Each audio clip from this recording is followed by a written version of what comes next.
In this video, I'm going to help you become a better passer and understand the passing meter so you never miss another pass and you can just throw dots left and right with any quarterback. All right, let's go ahead and start off with my settings. My passing type is going to be placement and accuracy. My max distance is going to be near, and my speed is going to be 10. Now, the speed is going to be something that you're going to have to be comfortable with. Start off something low, even being at 1. It doesn't hurt to be at 1. It's not going to kill you, and just move up the more and more you get comfortable with leading the ball in different directions.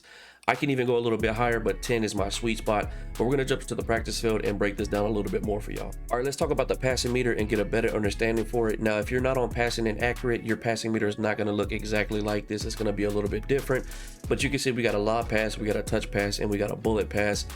Depending on where you release the power, that's what kind of pass you're going to get. And then your safe zone is going to be between the two larger bars.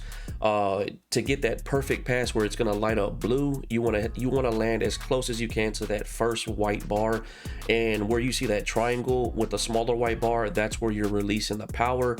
And the closer you get to that bar, you're going to get a better pass.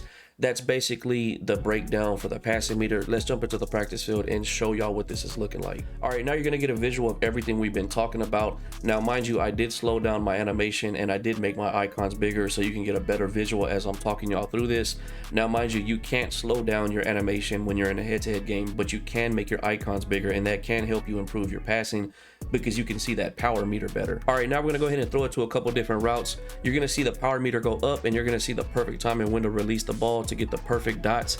First, we're gonna start with the deep post. I'm not gonna worry about freeform right now. Right now, it's all gonna be about timing. Once it passes that first large white bar, that's when you're gonna throw the ball, and you're gonna get the blue throws every single time, and that's what you want. Those are the best throws you can make. Let's go and throw it to the 10 and out right here. Same thing. Just pay attention to your meter. Once it passes that first bar, you're gonna release and get that blue every single time. You want to try to release right there. If anything, release it a little bit before if you can't get the timing down, but that's the perfect spot right there. All right, now I want to talk about my freeform and when I actually do it. So as I'm going through the power meter, I'm not touching the left stick or the left trigger to lead the ball in any direction. I let the power meter finish, and then once I release to get that perfect power, then I go ahead and hold down the left trigger, and then I point the left stick exactly where I want it to go. This is what it's going to look like.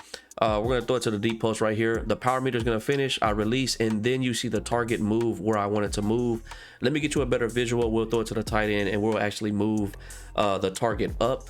But you're going to see the power meter is going to finish before that target moves. Right there, it's done, and now you see it move.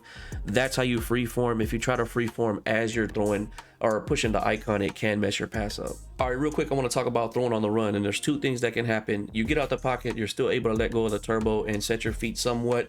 You'll still get a little window to get a perfect pass, but then there's those times where you're holding turbo the whole way as you're pushing the icon that you're going to throw to.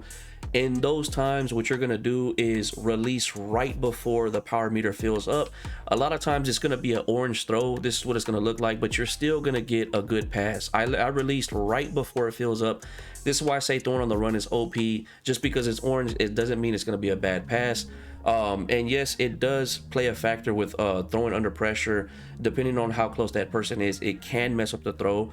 But to get the best throw possible, throw right before you fill up that meter. Now, what you want to do when you get out the pocket, if you can, is let go of that sprint button and get your feet set as best as you can, depending on that pressure.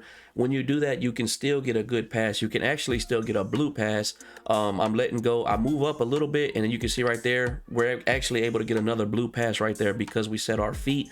That's what you want to do, but there is going to be times where you're just sprinting all the way out and you got to just launch that ball.